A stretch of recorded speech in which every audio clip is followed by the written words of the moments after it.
उपचुनाव को लेकर क्या है, 10 सीटें उत्तर प्रदेश में हैं। निश्चित तौर से मजबूती के साथ सब लोग मिलकर लड़ेंगे और डंके की चोट पर जीतेंगे। 10 सीटों पे होने वाले उपचुनाव में क्या कांग्रेस अकेले लड़ेगी? निश्चित तौर से हम मिलकर लड़े थे और मिलकर लड़ेंगे। उत्तर प्रदेश कांग्रेस कमेटी के अध्यक्ष अजय राय इस समय हमारे साथ मौजूद है। हमेशा की तरह इस बार भी वे प्रधानमंत्री नरेंद्र मोदी के वाराणसी दौरे के बाद कई सवाल खड़े कर रहे हैं। अजय राय जी, किस तरह का सवाल इस बार आपकी तरफ से है?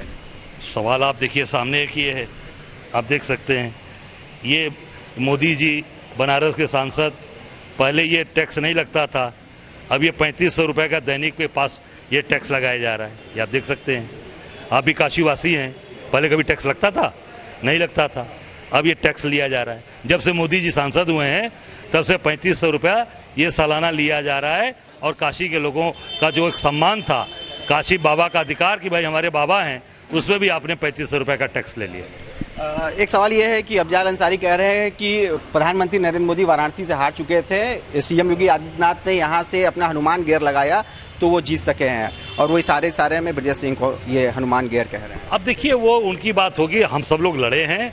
मोदी निश्चित तौर से हार है, मोदी की नैतिक हार है। अब वो किसी भी कल आए हैं, आप देखिए जिस तरीके से मोदी घूम रहे थे, जनता में कोई उत्साह था? जनता ने कहीं उनको सम्मान दिया?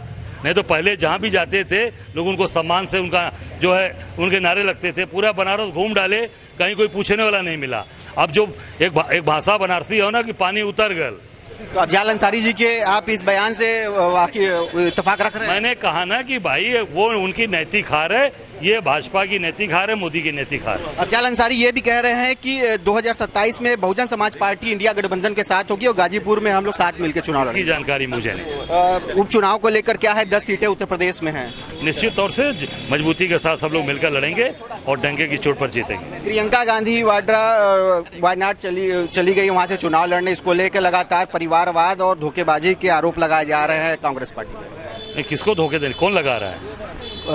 ये बीजेपी लगातार ये आरोप लगा रही है कि ये बनारस के लोगों को धोखा दिया है मोदी ने। अब इससे बड़ा धोखा क्या होगा? ये देखो आप, इससे बड़ा धोखा क्या है मोदी का? मोदी ने धोखा दिया पूरे बनारस को। यहाँ के लोगों से 3500 रुपये वसूल रहे हो बाबा विश्वनाथ के नाम पे। इससे बड़ा धोखा क्या है?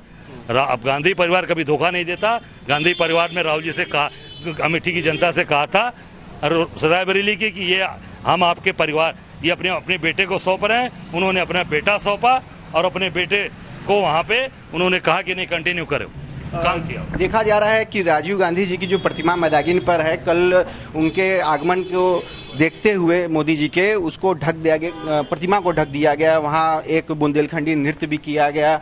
तो इसको किस तरह देख रहे हैं? ये प्रतिमा को तोड़ भी सकते हैं, इनकी सरकार है, ढकने की बात छोड़ दीजिए। हो सकता है पूरी राजीव जी की प्रतिमा को तोड़ दें, हम सबको जेल भेज दें, हम सब पर कार्रवाई, हमारा घर गिरा दें, कुछ भी कर सकते हैं, पास ताकत अधिकार है। अकबरपुर में मंदिर मस्जिद और जो भी अवैध वहाँ पे निर्माण बताकर लगातार बुलडोजर चलाने की कार्रवाई हो रही है। तो किस तरह देखेंगे लखनऊ? उसकी मैं निंदा करता हूं। जो अकबरपुर में जो किया है सरकार ने, वो गलत किया है। जो भी अगर अवैध भी हैं या कहीं पर भी उनको लगता है कि नहीं, उनकी कहीं भी चीज़ें अगर वो बसे हैं, तो उनको सबसे पहला कर्तव्य सरकार का ये होता है कि उनको कम रेट में उनको कहीं जगह दे दें, ज़मीन दे दें या उनको फ्लैट दे दें। तमाम आप प्रधानमंत्री जी आवास बनवा रहे हैं, मुख्यमंत्री जी बनवा रहे हैं, उनको वहाँ पर सस्ते रेट में, कम रेट में उनको प्राथमिकता पर देना चाहिए, क्योंकि वो वहाँ पर काफ़ी सालों से बसे थे। तो अगर मान लीजिए अगर ये दिखाया कि नहीं उनके पास पेपर नहीं है या कागज़ नहीं है, पर बसे हैं, तो बसे को उजाड़ा नहीं जाता। चिड़िया का भी घोंसला कोई उजाड़ता नहीं। हमारे घर में चिड़िया लगाती है, हम लोग पानी रखवाते हैं। आप देख सकते हैं यहाँ पानी रखा है, सामने पानी रखा हुआ है भर के गमले में। हम सब लोग उस चिड़िया की भी सेवा करते हैं जो बाहर से परिंदा आता है, घर में आता है, पानी पीता है और चला जाता है। तो ये तो सरकार है, आप सरकार को देखना चाहिए था, उन गरीबों को नहीं उजाड़ना चाहिए था। अगर तोड़ना था, विकास करना है, तो उनको कहीं बसा देते, उनको कहीं जगह दे देते, फिर जो कार्रवाई करनी चाहिए। 10 सीटों पे होने वाले उपचुनाव में क्या कांग्रेस अकेले लड़ेगी? निश्चित तौर से हम मिलकर लड़े थे और मिलकर लड़ेंगे।